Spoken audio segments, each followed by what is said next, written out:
بەڵێ بەڕێزان لە کاتژمێری دومی بەرنامەی بانی باش کوردستان باس لەو پێشانگایە دەکەین کە بۆ کتێب کراوەتەوە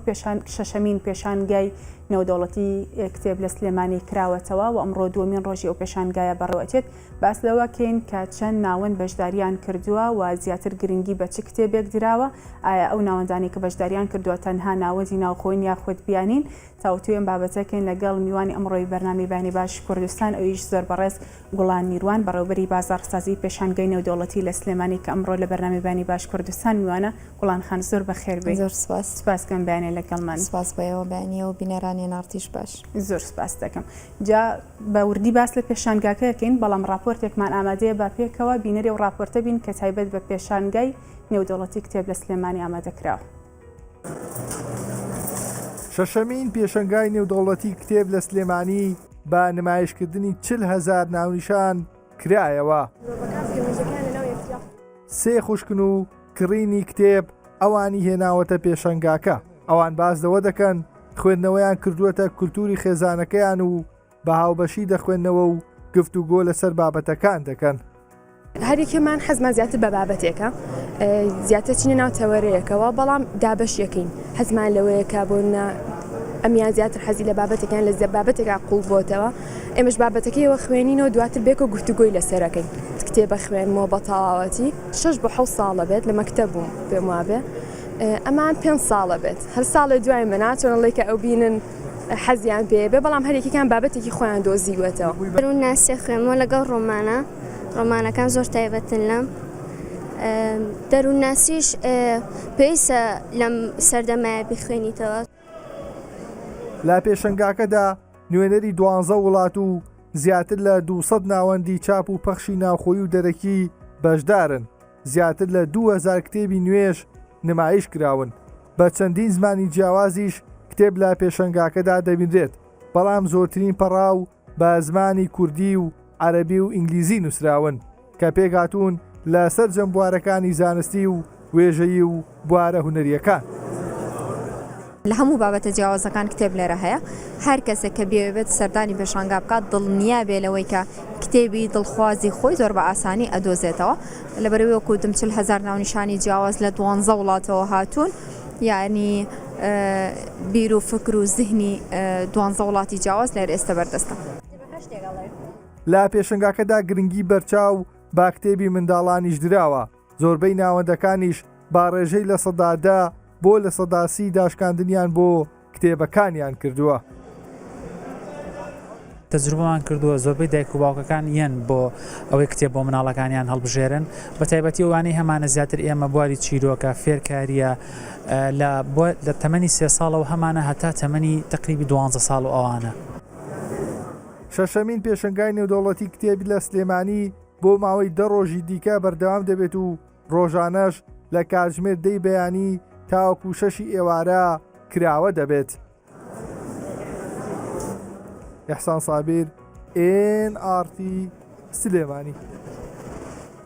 بەڵێ بەڕێزان باس لە ئەو پێشانگایەکەینەوە کە بۆ کتێب کراوەتەوە شەشەمین پێشانگای نێودەوڵەتی کتێب لە سلێمانی کە ماوەی 2 ڕۆژە کراوەتەوە لەگەڵ زۆر بەڕێز میروان خان کە ئەمڕۆ لە بەرنامە ئەو لە ستۆدیۆ بەرنامی بانی باش کوردستان ئامادەیە تاوتویەکەین. گوڵان خان عەفو سەرەتا پێمان بڵێ ئەو ئامادەکاریانە چی بوون کە ئێوە کردوتانە بێگومانکردنەوەی هەر پێشانگایەک بە تایبەت پێشانگاکەش نێودەوڵەتی بێ بە گەورەیە بەڕێوە بچێت چەند پێویستی بە ئامادەکاریە ماوەی چەند ڕۆژ ئێوە ئامادەکاریتان کرد؟ خۆی پێشانگای نێودەوڵەتی کتێب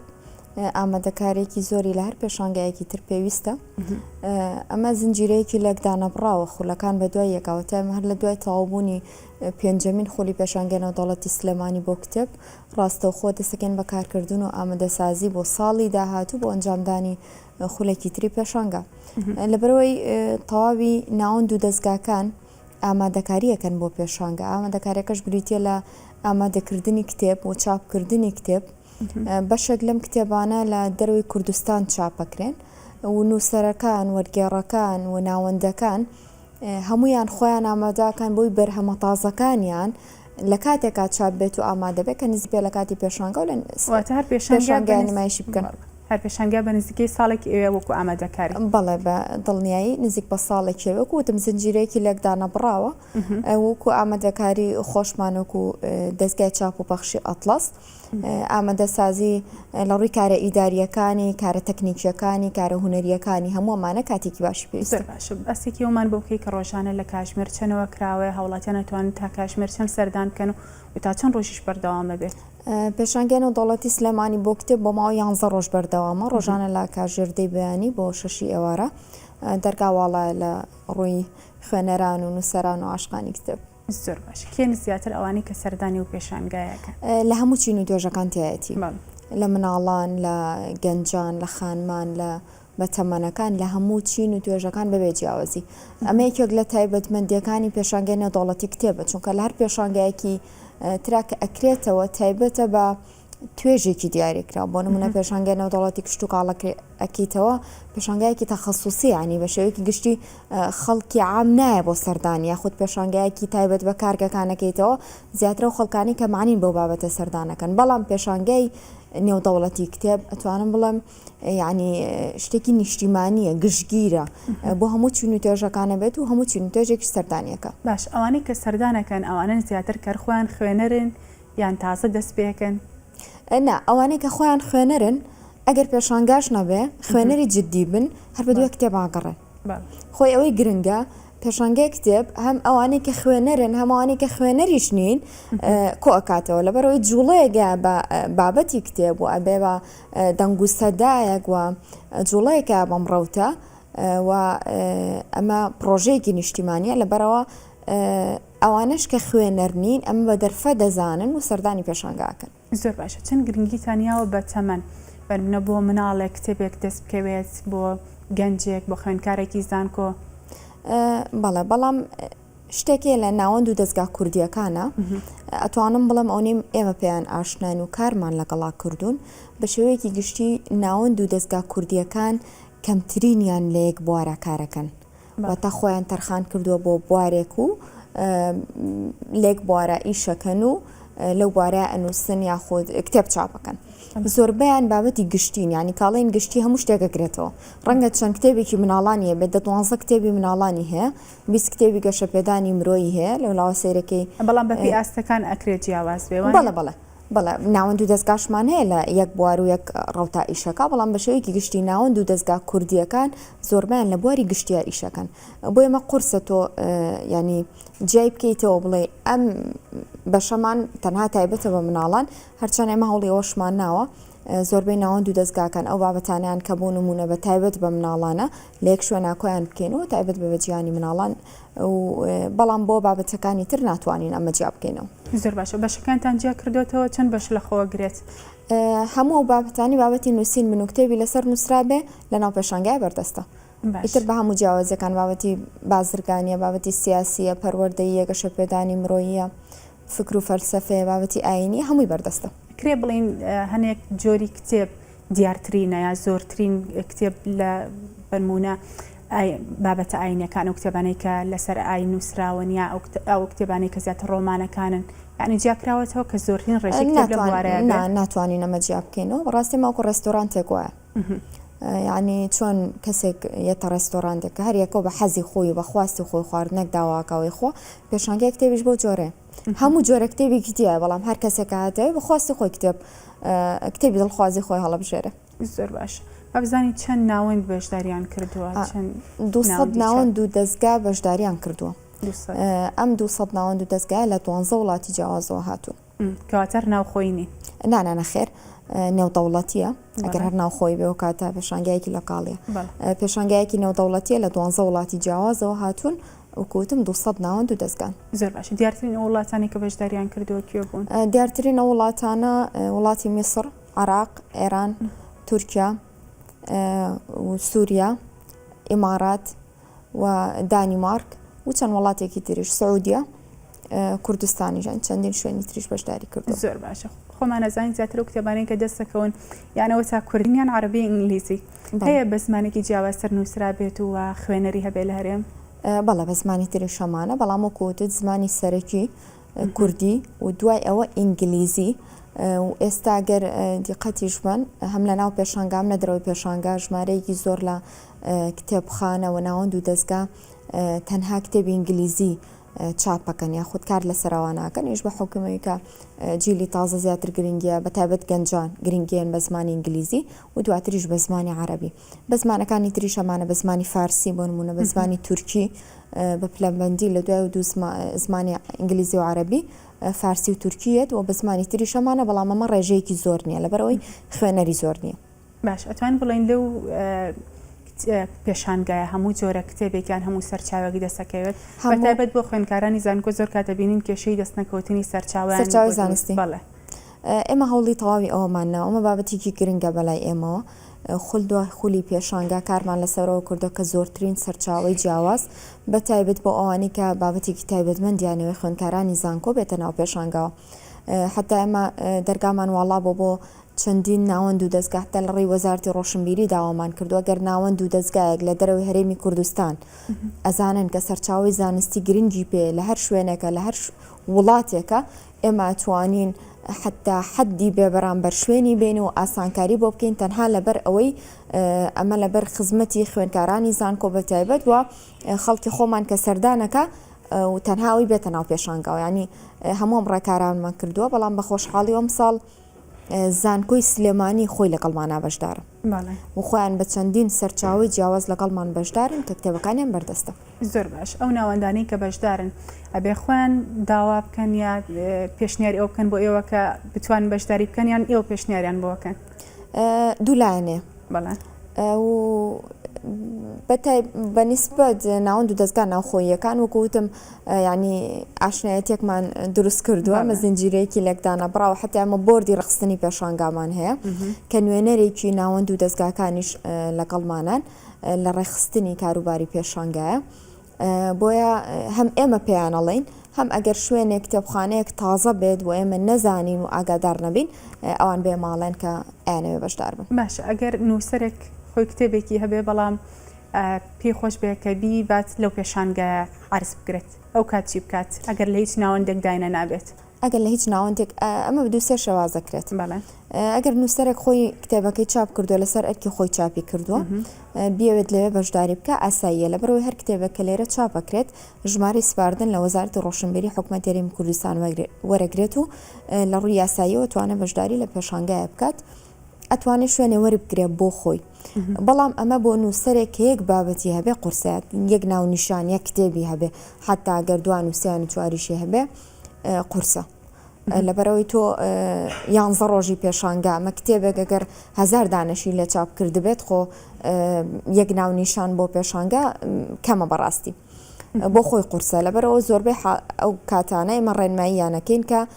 لەگەڵ ناوەند و دەستگایەکە تەنسیق بکەن بەڵام ئەگەر چەند سەرچا ینی چەند ناونیشانێکی جیاوازی هەبێ ئەتوانێت شوێنە وەربگرێت و بەشداری پێشانگا بکە. ئەمساڵ بۆ نمونە دکتۆر فەرهاد پیرماڵمان لەگەڵەکە ئێمە شوێنەکمان بۆ دابین کردووە و خۆی لەوێ ئامادەیە و کتێبەکانی خۆی لەوێ هێناوە و تەنها ناونیشانەکانی خۆی لەلایە چەند نووسەرێکی تریشمانەیە بامان شەوە. زۆر باشە بە باسێک لەوە بکەین کە لە ڕووی نرخ و داشکاندنەوە چیتان کردووە یعنی ئەبێ نرخەکەی جیاواز بێلەوەی کە یەکێک بڕۆ لە کتێبخانەیەک لە ناو بازار لە ناوەندە بیکڕێ چ جیاوازیەک هەیە لە نرخەکان لە داشکاندنەکان هەموو ناوەند و دەستگاکانەوەی بەشداری کردووە ئەوانیش ئامانجیانە لە ئێمە زیاتر کە زۆرترین کتێب لە ناو پێشانگەی نێودەوڵەتی سلێمانی بۆ کتێب بڕاتێ دەرەوە بچێتە بەردەستی خوێنەر بۆیە بە ڕێژەی جیاواز داشکاندنیان کردو ئەم ڕێژەیە ناکرێت دیاری بکەین ینی ناوەندێک بۆ ناوەندێک جیاوازە کتێبێک بۆ کتێبێک جیاوازە لەبەرەوەی خۆ دەزانی ئێستا کوالێتی چاپ ینی لە شوێنێک بۆ شوێنێک جیاوازی هەیە و تیراژی کتێبەکان و ژمارەی لاپەڕەکان بۆیە ناکرێت ناوەندێک یەک ڕێژەی داشکاندنی هەبێ حتایان هەموو ناوەندەکان بۆیە هەرێکیان و بە ڕێژەی جیاواز داشکاندنیان کردووە بەڵام من دڵنیایی ئێم بە هەموو خوێنەران بە هەموو سەردانی کاران ئەو نرخانەی لە ناو پێشانگا هەیە دڵنیا بن لەوەی کە ئەوە نرخی دەرەوەی پێشانگانیە و بە نرخێکی کەمترەتوان کتێب بکڕن. زۆر باشە زۆر کاتە بینی فیستیڤالێکە کرێتەوە پێشانگایەک هەیە نرخەکان زۆر زیاترن لەوەی کە لە شوێنێکی تر دەستەکەیەوەیە ئێوە چیتان کردو بۆ ئەوی بە جۆرێک سەرپەرشتی بکەن کە ئەو قۆڕخکارێ نەکرێت بەرزکردنەوەی نرخ نەکرێت ئەمە سەرپەرشتی نرخەکان بکەن بەڵێ ئەمە بۆ کتێب ناکرێ ینی ناتوانن لەبەرەوەی ١٠٠ زیاتری کتێبەکان خۆی نرخی لەسرە بەڵێ ینی کە چاپەکرێن نرخی لەسرە کەواتەم ناوەندە هیچ ئەوەی کە ناتوانێت نرخەکە بەرز بکاتەوە بەڵام ئەکرێ ئێوە پێشتر پێتانوتە بێت کە بەم ڕێژەیە بێ داشکاندن بکەن بەڵام پابند نەبێوانە بەڵە ئێمە تەنسیقمانەیە لەگەڵیانە و یەک بێک بە فترەیەکی زۆر ئەمە لە پەیوەندیان لە کاتی بەشداریانە پێمان وتون وەکوتم خۆشیان ئامانجانەوە کە داشکاندنی باش بکەن بەڵام ناتوانین ئێمە ڕێژەکە دیاری بکەین هەرێکیان و بە ڕێژێ جیاوازە هیچ ناوەندێکەیە دوور خراپێتەوە لە پێشانگاکان لە ساڵانی ڕابردوو ینی ناوەندێکە بلاکلیست بێ ناتوانین ئەوە بڵێن بەڵام کتێب هەبووە کە بلاک لیستە لە بڕە من لیستی کتێبەکان وەرەگرین و ئەمانە لەژێر چاودێری و ڕێنمایی وەزارەتی ڕۆشنبیریایە هەموو ئەمانە بەپێ ڕێنمایەکانی وەزارەتی ڕۆشنبیریان ئێمە خۆمان سەر بەخۆم کارە ناکەین بەپێ ڕێنمایی ئەوان کتێبەکە قەدەغە بێت ئەوە نایەتە ناو پێشانگاوە یاخود ناوەندێک بەڵام تاس حاڵەتی وامان نەبووە بە تایبەت ناوەندەکانی کوردستان زۆر باش دوێنێ یەکەم ڕۆژ بۆ ئەمڕۆ دوم ڕۆژی پێشانگاکەیە دوێنێ خوێنەر چۆن بوو سەردانیکاران چۆن بوون دڵخۆشکرد بوو لام و پێشانگایەکی نەوەرد دەوڵەتیە ڕۆژی یەکەم تەرخانێک دێ بە مەڕاستیمی افتتاح و کردنەوەی پێشانگا بە شێوەیەکی گشتی حتا ئەمە لە ڕێکلامەکان ئاماژەمان پێکرد بوو کە ڕۆژی یەکەمی پێشانگا کاژێرەکانی سەرەتای تا کاژێر یەک تەنها تەرخان کراوە بە مەڕاستیمی افتتاح و بۆ میوانی تایبەتە بە شێوەیەکی گشتی خەڵک سەردان نەکا بەڵام هەرو کاتەش خەڵکێکی زۆر هاتبووە بەردەرگای پێشانگا بۆ پێیەکی یەکەم ڕۆژیش بۆ کووتم مەڕاستیمی افتتاحی تیا بوو خەڵکێکی زۆر سەردانی کردووە دڵنیان لەوەی کە لە ڕۆژانی داهاتووە ئەم ڕێژەیە زۆر زیاترە بێ و ئومێد دەکەین لە ساڵانی پێشوو زۆر زیاتر سەردانی پێشانگا بکەن زۆر باش ئەو خوێنەرانی کە سەردانەکەن زیاتر لە ناو سلێمانی و لە شارەکانی تریشەوە سەردانەکەن لە هەموو شارەکانی ترەوە نەک هەر کوردستان لە شارەکانی تری عراقیشەوە سەردانی کاری هەیە پێشانگای کتێب وەکو گەشتێکی ڕۆشنبیری ئەتوانم بڵێم بە تایبەتەوانە لە شارەکانی ترەوەیەن کۆمەڵێک شەریکاتی گەشتیاری یاخود پرۆژە هەیە یاخود کۆمەڵە هاوڕێ بخۆیان ڕێئەکەونیان کۆلێژەکان خوێندکارانی زانکۆبەیەکەوە ڕێکەون و بە چەندین پاس سەردانی پێشانگاکەن زۆر باش خوێنەر لە لای ئێمە چەند لە چ ئاستێکە بە جۆرێک ئەتوانین بڵێن کە جێگای دڵخۆشیە کەەوە خوێنەرمان هەیە خۆی بابەتی خوێندنەوە بەداخەوە ینی ئەو ئەمری واقعە لە هەموو دنیاە بە شێوەیەکی گشتی بابەتی خوێنرا و تۆزێک لە پاشەکشەیە بەهۆی بابەتی تەکنۆلۆژیا و بەتایبەت تۆڕی کۆمەڵایەتی ئەتوانم بڵێمە حاڵەتە لای ئێمە بەداخەوە زیاتریشە تۆڕی کۆمەڵایەتی بە شێوەیەک لە شێوەکان ژیانی زۆربەی خەڵکی داگیر کردو بەڵام ئەمە بەدیلێکی باش نییە ناتوانین بڵێن جێگرەوەیەکی باشە لە هەمان کاتە دڵخۆشیشین بەوەی کە خوێنەری جدیشمان هەیە ئەوانەی کە خوێنەری جدین لە دوای پێشانگا و لە پێش پێشانگاش هەر خوێندنەوە بەڵامەوەی کە گرنگە لە پێشانگای ئەوەی کە خوێنەر نییە وای لێ بکەی کە دەست بکا بە کتێب خوێندنەوە زۆر باش هەنێک کاتێ ئەو کتێبانێک کە ئیبینین بە شێوازی ئۆنلاین بە شێوازی PDF دەستەکەون ئەوانە چەند تەسیری هەیە لەسەرەوەی کە خەڵکی کەمتر ڕووکات لەوەی کە تەسیری هەیە لەسەر تیراژی کتێبەکان بەڵێ ڕەنگە ئەگەر ناوەندێک ینی بە ئۆنلاین کتێبەکە بەردەست نەبێ ژمارەیەکی زیاتر لە کتێبەکان یان لە تیراژی کتێبەکەی چاپ بکات بەڵام لەو حاڵەتانەیە کە بە ئۆنلاین کتێبەکە بەردەست بێت تیراژەکە کەمە بێتوان فرۆش کەمە بێ ئەنی تەسیراتی سلبی لەسەر ناوەندەکە هەیە مە بۆ ناوەند و دەستگاکان تۆزە کێشەیە بۆ داوا من داوا لە خەڵکەکەم ینی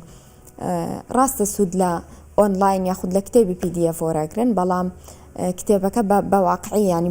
لەبەردەستیانە بێ بیکڕن زۆر باشترە ئەمە یارمەتیدانێکە بۆ ناوەند و دەستگاکان بۆی بتوانن بەردەوام بن چونکە ڕاستیەسە لە بارودۆخێکی خراپان بە شێوەیەکی گشتی یعنی ئەوەندێمە ئیشمان کردە لە ماوەی 6 ساڵە ئەگەر ببینی چەند ناوەندێکی زۆر کەم کراونەتەوە لە هەمان کادا چەندین کتێبخانە داخراون بە تایبەت کتێبخانە بچووکەکان ئەوانەی کە ناوەندی گەورە نین و ناتوانن کتێبی زۆر چاپ بکەن بۆیە من داوا لە خەڵکەکەم یعنی زۆربەی ئەوانەی کە کتێبە خوێندنەوە بە PDFیش بەردەست بێ بەڵام هەر کتێبەکە خۆی بکڕن وەکو یارمەتیدانێک بۆ ناوەند و دەستگایە بۆ نووسەرەکە بۆ وەرگێڕەکە و دڵنیاش منەوە کتێبەکە خۆت ئەی خوێنیتەوە زۆر جیاوازە لەوەی کە بە ئۆنلاین تامجێژی خۆی بەشێک لە کتێب خوێندنەوە چێژوەرگرتنە ینی جیا لە سوود و زانیاریەکانی زانستەکەی بەشێکی چێژوەرگرتنە ئەو چێژەیە کە لە کتێبێک لە بەردەستایی خوێنیتەوە جیاوازە لەوەی کە بە PDF بێ بێکمان با باسی ئەوشکین کە ئەکرێت کتێبەکە بێ زۆر نرخەکەی بەرز بێ لە پێشانگاکە هەیە یان گرانترین کتێب و هەرزانترین نرخی کتێب لەو پێشانگا چەند؟ ئەمە ئاسایی ینی کتێبیش کاڵایە و کۆر کاڵایەکی تر ئەکرە کاڵایەک زۆر نرخی هەرزان بێ و کاڵایەکی تر نرخی زۆر گران بێ نرخەکانیان جیاواز ئەوانیش بەڵام ناتوانم لە ئێستانی من دیاری بکەم کە لە ئێستای پێشانگایە کامیان کەمترین نرخی بەڵام وەکو نرخ گرانترین نرخی کتێب لە پێشانگاکە لەوەنە بە ئەوەیە لە ئێستا ناتوانین بەڵام لە کۆتا ڕۆژی پێشانگای توانین ئەو باس بکەین لەبەرەوەی هەنێ جار خۆ ناوەندەکە کتێبێک بە فری ئایا بە خەڵگانی نەک هەر بە نرخ بەبێ بەرامبەریشە یاخود داشکاندنی بۆکە ئەو نرخەی کە هاتووەتە ناو پێشانگاوە نرخەکە ئاگۆڕێت بەڵام هەبووانی بای چەند $100 لە پێشانگاکانی پێشومانە هەبووە کە $300 حتا حدی $800 کتێب هەبوو. زۆر باش هەموو ئەو کتێبانەی کە براونەتە پێشانگا هەمویان بۆ فرۆشتنن یا ئەکرێ هەنێکشانەیە تەنها بۆ عرضکردن و نمایش و ناساندن بێ؟ بەڵێ ئێستا هەمانە تەنها بۆ نمایشکردن بە نمونە زانکۆی سلێمانی کە بە باسلەوە بکەمەوە بیر نەچێ ئەمساڵ بە شێوەیەکی فعلی زانکۆکان لەگەڵمانە بەشداریان کردو بە تایبەت زانکۆی سلێمانی کتێبخانەی ناوەندی زانکۆی سلێمانی بە سوپاسەوە زۆربەی کتێبەکانی زانکۆ چاپکراوەکانی زانکۆ سەرچاوەکانی هێناوەتە ناو پێشانگاوە بەشێک لەمانە تەنها بۆ نمایشکردنن واتە نافرۆشرن خوێنەر ئەتوانێت لەوێ سوودی لەوە بگرێ لە ناو پێشانگایە بەڵام بەشێکی تر لەم کتێبانە ئەتوانرێ بفرۆشرن بۆیە جیا لە زانکۆ شوێنی دریژ ناوەندی دریژ هەنێکیان هەیە کە هەنێک کتێبیان هەیە تەنها بۆ نمایشکردنە میژە و کتێبانن کە نەماون لە بازاڕایانی تەنها ڕەنگەیەک نوسخەیان مابێت هێناوێتی وەکو نمایش لەوێدایانێ خوێنەرە توانێت لە ناو پێشانگا سوودی لێ ببینەوە بخوێنێتەوە بەڵام نایفرۆشە و نەتوانێت بیباتە خوێنەر بێ ئەو کتێبە بکرێت یا سوود لە معلوماتەکانی وەربێ بێ لە ماڵەوە بخوێنێت ئەو کاتە چی بکات؟ ئەمانی ترەوە پەیوەندی بە ناوەند و دەستگاکەوە هەیە کە چۆن نەتوانێت ئەوە لە داهاتووە ئەخرێتە بازار یان ئەخرێتە بەردەستی خوێنەر یان تەنها هەنێک لە کتێبەکان مێژووی چاپکردن یان ئەگەڕێتەوە بۆ 35 ساڵ 40 ساڵ پێش ئێستا 20 ساڵ پێش ئێستا ئەمانە لە بازاران نەماون و قەرار بڕیارێک نییە بۆی کە جارێکی تر چاپ بکرێتەوە تەنها دانەیەکی لێ ماوە ڕەنگە تەنها لای نووسەرەکە یەکدانە مابێ لە ئەو ناوەندەی کە چاپی کردو یەکدانە مابێ بۆی نایفرۆشن ئەمە لای خۆیانە هێڵنەوە بۆ نمایشە ناوێنێتە ناو پێشانگا. زۆر باشە با باسێک لە خۆمانەزانین ئەمە شەشەمین پێشانگایەوەتە لە 6 ساڵی ڕابردووشە پێشانگا کراوەتەوە ئاستی خوێنەر لە ساڵانی ڕابردوو چۆن بوو و چۆنی ئەو پێشانگای بەڕەوەتی لە ساڵانی ڕابردوو لە چ ئاستێکە بوو جیاوازی نێوان ئەم پێشانگای ئەمساڵ لەگەڵ ساڵانی ڕابردوو چییە؟ ساڵ بۆ ساڵ ڕێژەی بەشداری و ڕێژەی سەردانی کاری پێشانگای کتێب الحەمدوللا ڕوو لە زیاد بوون بووە و